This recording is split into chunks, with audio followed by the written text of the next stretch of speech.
So question number 31 is from the topic of microbes in human welfare. So these things are there, and we had discussed a question that was asked previously in last year's paper, it seems, in 2019. So they gave all these options, and they asked us which of the following is commercial blood cholesterol lowering agent. This is statin.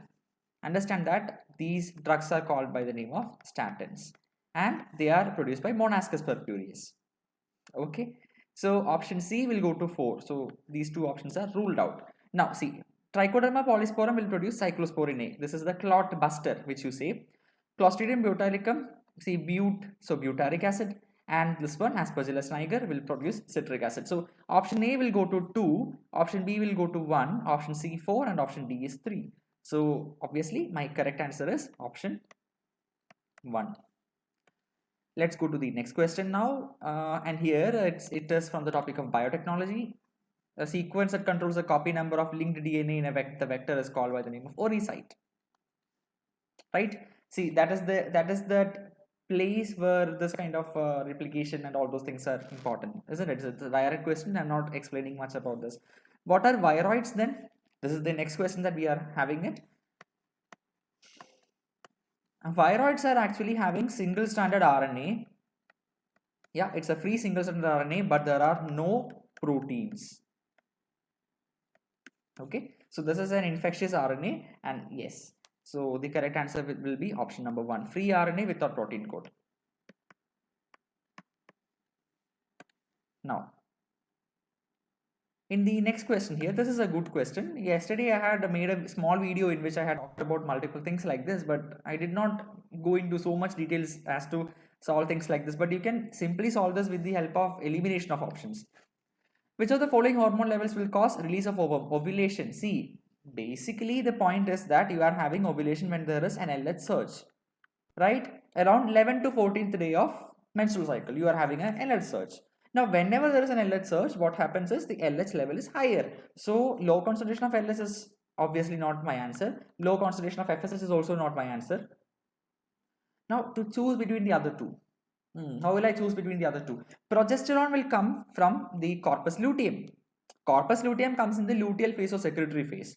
After ovulation, only this luteal phase is coming. Without ovulation, there is no luteal phase. Right? So this is not my answer, and obviously this is my answer. See, increased amount of estrogen. So first what happens is GnRH is released by the hypothalamus. It secretes, it will lead to the secretion of FSH, which will act on the ovary, and this will stimulate the follicles, and the follicles will start proliferating. It will start growing, and as the follicle grows, the follicular cells will produce estrogen. So this estrogen is synthesized here. Estrogen is actually having a positive feedback on LH. So as estrogen increases, the LH is also increased, right? So by day 14, the LH will be increased to such an extent that this female will ovulate. So that is the reason for LH surge. So high concentration of estrogen is my answer for this question, because estrogen and LH is exactly having a, to be very precise, it's a positive relation. But yes, as estrogen increases, it will decrease the GnRH, and therefore FSH will be decreased. That is a negative action, right? So these things are obviously there. It's a bit complicated to remember all the hormonal interactions over there, but yes, the correct answer for this question is option 4. Okay, yeah. So when will a female ovulate? On the 14th day. 14th day if she is having a 28-day cycle. Next. This is from the topic of genetics, and yeah, I'm just taking this.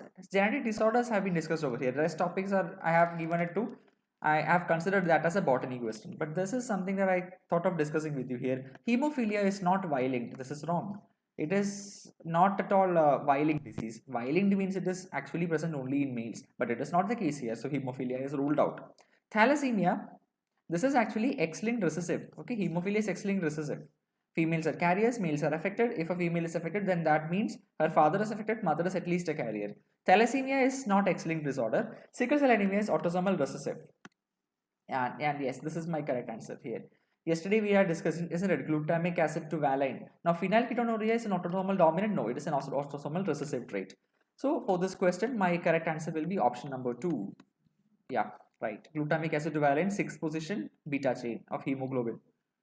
Now, talking about this brush border of microvilli. Cuboidal epithelium with brush border of microvilli are found in duct of salivary glands, proximal convoluted tubule of nephron, eustachian tube, and lining of intestine. See, on the lining of intestine, you are having villi like this, isn't it? So on the surface of villi, you are having this cuboidal epithelium, and these cuboidal epithelium are having microvilli on the surface of this, and that increases the surface area for absorption. And so this is my answer for this question. Answer is 4. Right? So the next question is from the topic of immunity. Again, commonly asked area from the topic of human health and disease. You have immunity here, right? You divide this into innate and you have an acquired immunity. This acquired is divided into active and passive. So this is the basic idea that you're supposed to know. And yes, you need to know what are each of these. When ready-made antibodies are directly given, it is called as passive immunity. Yes, this is a correct statement. Whenever you are giving ready-made antibodies, you are having passive immunity, right?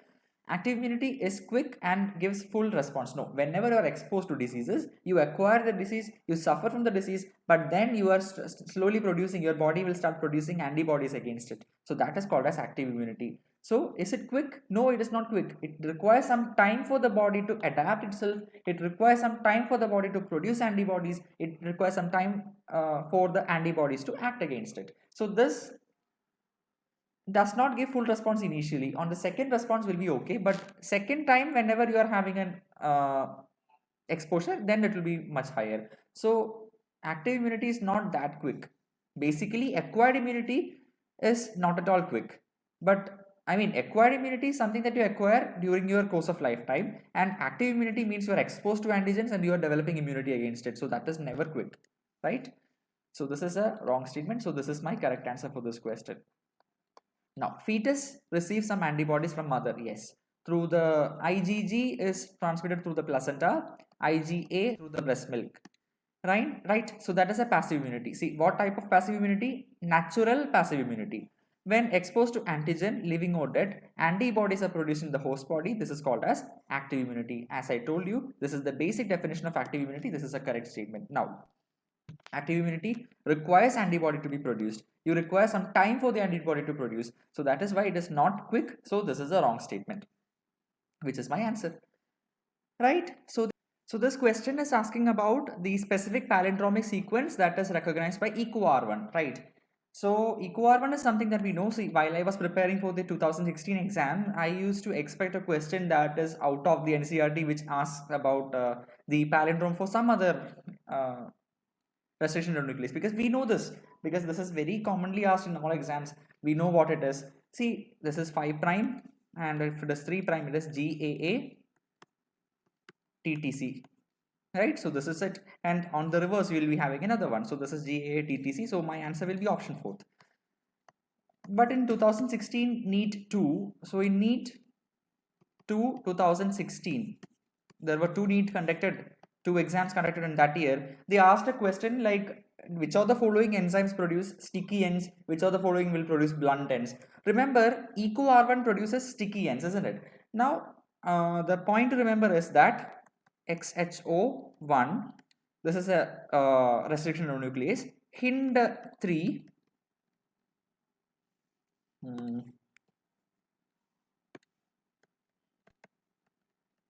okay, yeah, and SAL1.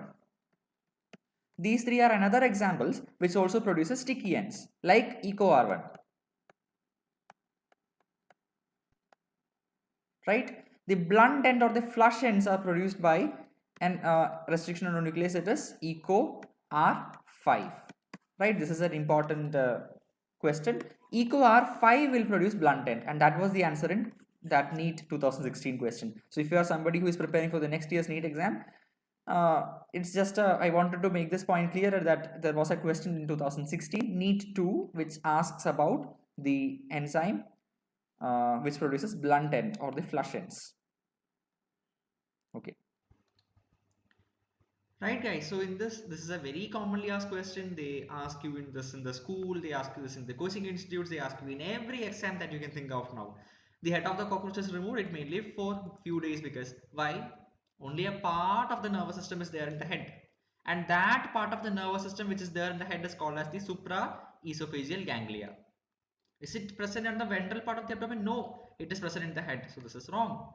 It is present in the head. See, the nervous system of cockroach is made up of segmentally arranged ganglia. On which part of the body? On the ventral surface of the body, you have ganglia which are segmentally arranged. That is the nervous system.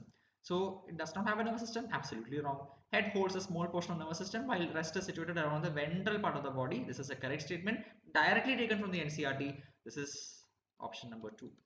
Head holds 1/3 of the nervous system? No. Yeah, it can be correct, but yes, head holds 1/3 of the nervous system. It's correct, while the rest is situated around dorsal part of the body. This is wrong. Okay, fine. So my answer for this question is option 2.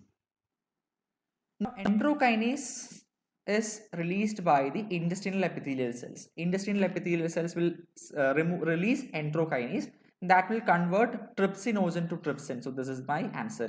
Pepsinogen to pepsin is inside the stomach. It is converted by HCl. Protein to polypeptide. You are actually breaking protein into polypeptides. Protein itself is a polypeptide. Now if you are breaking into small peptides, protein is broken in that way, then you can say that it is by pepsin or trypsin, but it is not a function of enterokinase. Enterokinase function is to activate an enzyme, activate a protease enzyme. Now what is casinogen to casein? Does that make any sense? What is casein? Casein is the milk protein, right? What is meant by casinogen? That is the inactive form of milk protein. Does the thing like that exist? I don't know. Casein is milk protein, not an enzyme. Trypsinogen is converted to trypsin by enterokinase, and whatever other enzymes are there, elastase, carboxypeptidase, so all these things are converted by the trypsin itself. So we are very much sure of that. So obviously the correct answer for this question is option number 1. Next one is human digestive system, right? See, serosa is the innermost layer of alimentary canal. No, it is the outermost layer of an alimentary canal. This is wrong. Ileum is a highly coiled part. Jejunum is the long coiled part and ileum is the highly coiled part. Okay. Vermiform appendix arises from duodenum. No, never. This is wrong. See, it arises from cecum. Ileum opens into small intestine. Ileum is a part of small intestine. So how can ileum open into small intestine? Ileum opens into the large intestine, cecum, through ileocecal junction. That junction between cecum and ileum is called as ileocecal junction. So this is the correct statement here. See, my teacher used to tell this very promptly in the class that remember this NCERT words over there. Jejunum is the long coiled part and ileum is the highly coiled part. So yeah, as per what is written in the NCERT, we'll mark this. So obviously my answer is option 2nd. Next question is again simpler, very simpler, more simpler than ever. Identify the wrong statement with regard to restriction endonuclease enzyme. They cut the strand of DNA at palindromic sites. Yes, we discussed the palindromic site of E. coli R1, isn't it? Okay, E. coli RY13, and it is the first enzyme, first restriction endonuclease that is derived from that. It is useful in genetic engineering. Obviously it is there. Sticky ends can be joined by DNA ligases. Are we talking about DNA ligases or the restriction endonuclease? We are talking about restriction endonuclease. Now each restriction enzyme functions by inspecting the length of DNA sequence. Okay, so this is my wrong statement. Why is it my wrong statement? Because we are not talking about any DNA ligase in this question. Okay, next question is goblet cells. See, goblet cells will secrete mucus, isn't it? Mucus. Now, which epithelium in your body has the secretory function? It is columnar epithelial cells. So, not squamous epithelial cells, not compound epithelial cells, not chondrocytes. What are chondrocytes? These are cartilage cells. Does it synthesize anything? It will not secrete anything except the matrix of the cartilage itself. Now, columnar epithelial cells are going to synthesize. They are actually derived from that. Okay, right. So yeah, columnar epithelial cells have the function of secretion.